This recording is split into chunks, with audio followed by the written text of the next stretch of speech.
planet. One of the things that makes Fedor so great is the fear of the unknown. And up until this point, Fedor was largely unknown. Now we've had a chance to see him train in the rusty gyms out there in the woods, but you haven't really seen the action until you see the great Fedor step into the ring. From his early days of pride to his utter destruction of former UFC heavyweight king Tim Sylvia, this is the man you should fear most. When Fedor enters the ring, the lights, cameras, and screaming fans do not enter his mind.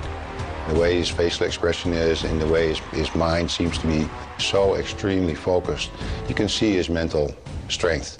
Перед боем уже поздно о чем-то думать, уже поздно составлять какие-либо техники, тактику на бой. I think one of the things that, as a fan of the sport, I admire and kind of get a kick out of in watching Fedor compete is his demeanor. A lot of fighters will start to go into the ring and their heart rate is already starting to race. Crazy reactions, like a freaking reaction, is not going to help you. Nobody doesn't like him. You know, he's got this icy blue U-boat commander kind of thing. Когда я иду на бой, я стараюсь ни о чем не думать и собраться в себе, сконцентрироваться. И идя на бой, я не испытываю никаких эмоций, ни злости, ни жалости, не знаю, других каких-либо. Не вызываю в себе эмоций, я выхожу на бой с чистой головой. Every part of your training, everything that you thought about doing for however many months you've been working for that fight, you put it on display. Fedor burst onto the MMA scene primarily in the Pride League in Japan. For many, they quickly saw that someone very special had arrived. The first time I saw Fedor fight was against Heath Herring. And I actually turned on the fight because I wanted to see Heath Herring beat up on this Russian guy. Heath Herring, this American Texan, was, I don't want to say the gatekeeper, but he was pretty respected. All of a sudden I'm seeing this guy take it to Heath up. And there's the knee. Ooh. But he doesn't stand up. Why should he? You mean Heath? I think Heath has been dilapidated to some extent here. He landed these shots with the tremendous amount of force and velocity that we hadn't seen before. I got one word for this fight. I got one word only, and that is impressive. In Fedor, even the greats saw something that had never been seen before. The wow factor came with Fedor in his ability to kind of take ground and pound to a whole new place. He hits harder than anybody I have ever seen when he's on the ground. I do not want to have him my guard because his ground and pound is really sick. You really instantly knew, you know, within minutes, this guy was too fast and he hit too hard. He's trained all his life for whatever comes across the ring. Big guy, small guy, quick guy, white guy, black guy, Asian guy, it doesn't matter. He's ready for whatever comes. Каждая победа мне дорога, каждая победа далась мне большим трудом. It's not always his power and strength that impress.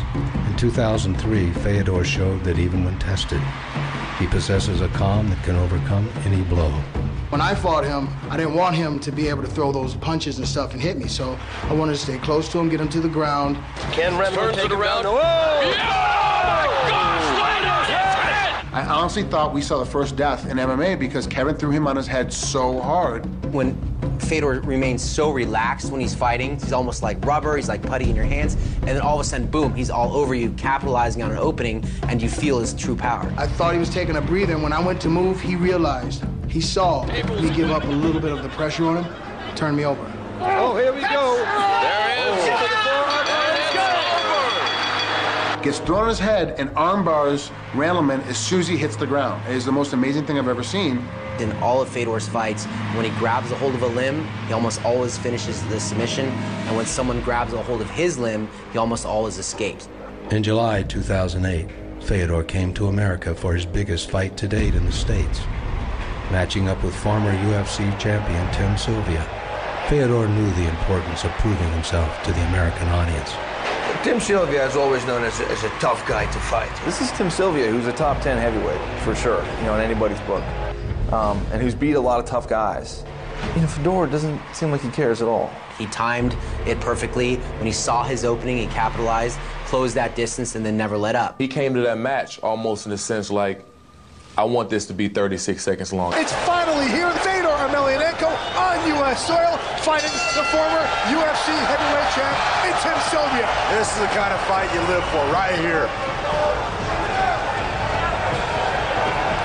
Again, this is for the WAMA heavyweight belt. Big John. Oh, nice. Sharp left there by... Tim Sylvia goes down. This is what Fedor does best.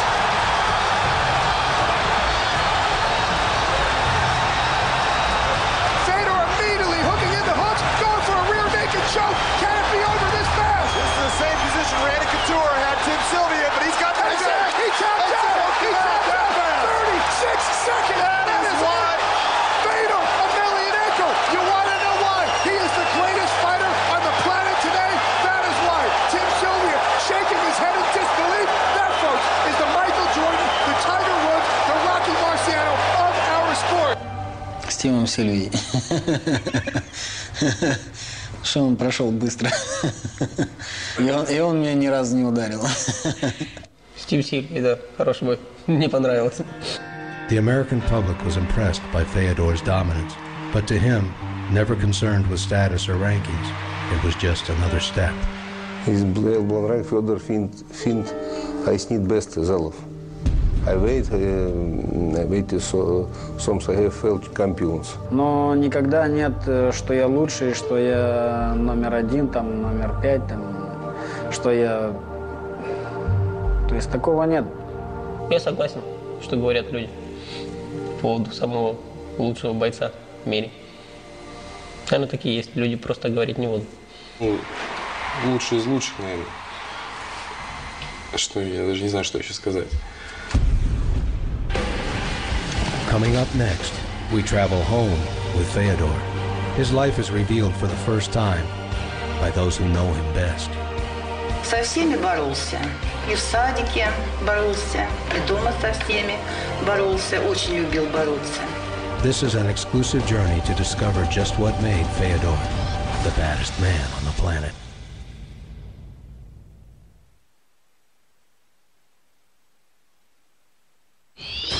Welcome back to the baddest man on the planet. No, it's a days. Fedor's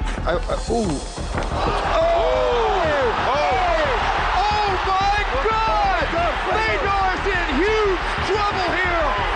Overhand punch by Fujita. Holy.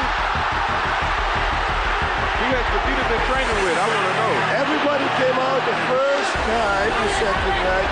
No, that's until this far.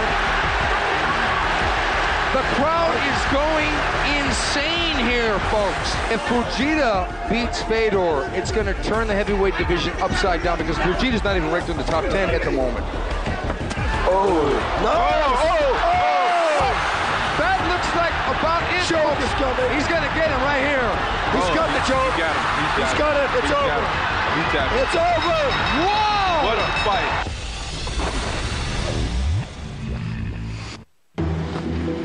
Born in the Ukraine province, Fedor and his family moved to Staryoskol when he was 2 years old. And from the beginning, Fedor loved to fight. Насколько себя помню, с 11 лет я начал заниматься борьбой, начал заниматься спортом.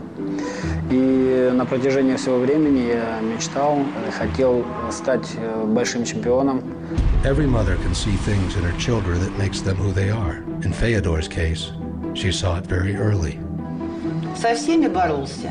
И в садике боролся, и дома со всеми боролся. Очень любил бороться.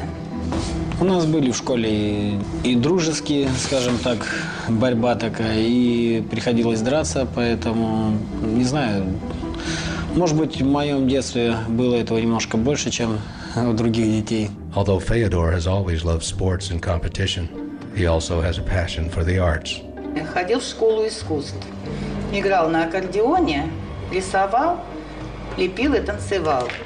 Кому-то играть на аккордеоне, а кому-то слушать. Вот я, наверное, люблю слушать больше, чем играть. You know, it's hard to say why we do what we do or how you end up where you end up.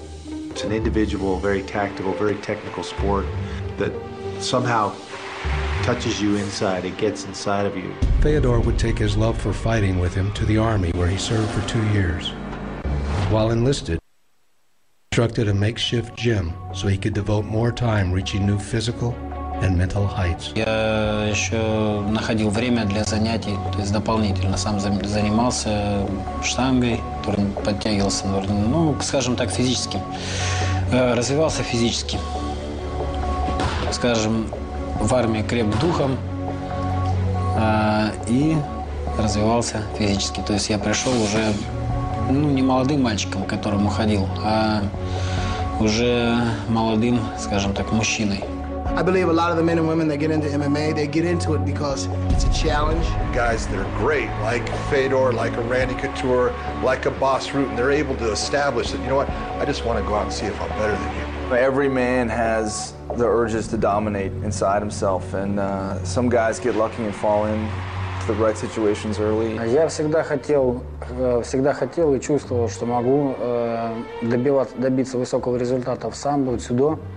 И когда я перешел в профессионалы, смешанные бои, я почувствовал, что я могу и здесь добиться хорошего результата. After getting out of the army, Fedor and his brother Alexander realized that they needed money. So they did what anybody would do. They sought it out. Они сами искали, где разыгрываются соревнования и что разыгрывается. While everybody has a reason for their actions, some things are done simply out of necessity. But in those rare cases, sometimes what you love the most is what you need to do.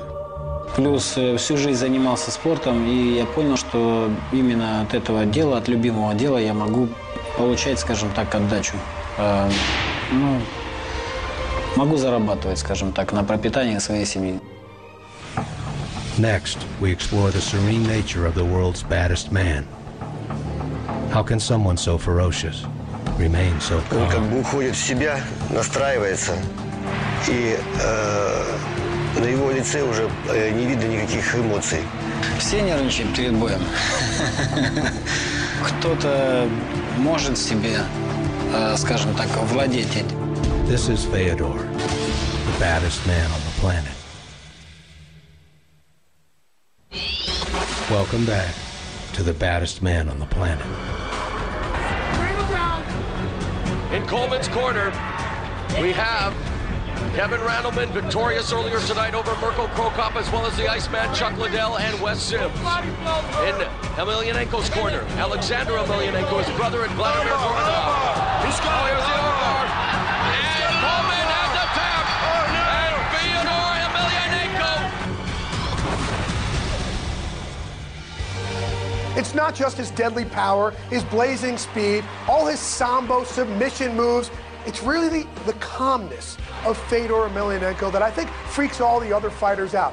You see him before a fight, and folks, this is no joke, he will actually sit with his friends and play cards before he goes in to a ring, and he's willingly letting someone try to kill him in that ring. Where does this calmness come from? We'll let Fedor tell you. Я совершенно спокоен. Я понимаю, что все, что происходит в моей жизни, это происходит по воле Божьей. Я принимаю все как есть. While training, Fedor conditions his mind and body, but it is his spirituality that remains his focus outside the ring. Еще до нашего знакомства с ним, видя его поведение во время поединка, в его уважительном отношении к соперникам, я увидел в нем наилучшие христианские черты. Философия одна должна быть, наверное, у всех. Жить по заповедям Божьим. Тогда будут все относиться друг к другу так, как хотели бы, чтобы к ним относились люди. Я знаю, как он дисциплинирует. Я знаю, как он воспитывает дух в человеке. Стойкость, терпение. Такие люди, здоровые телом, должны быть здоровы и духом.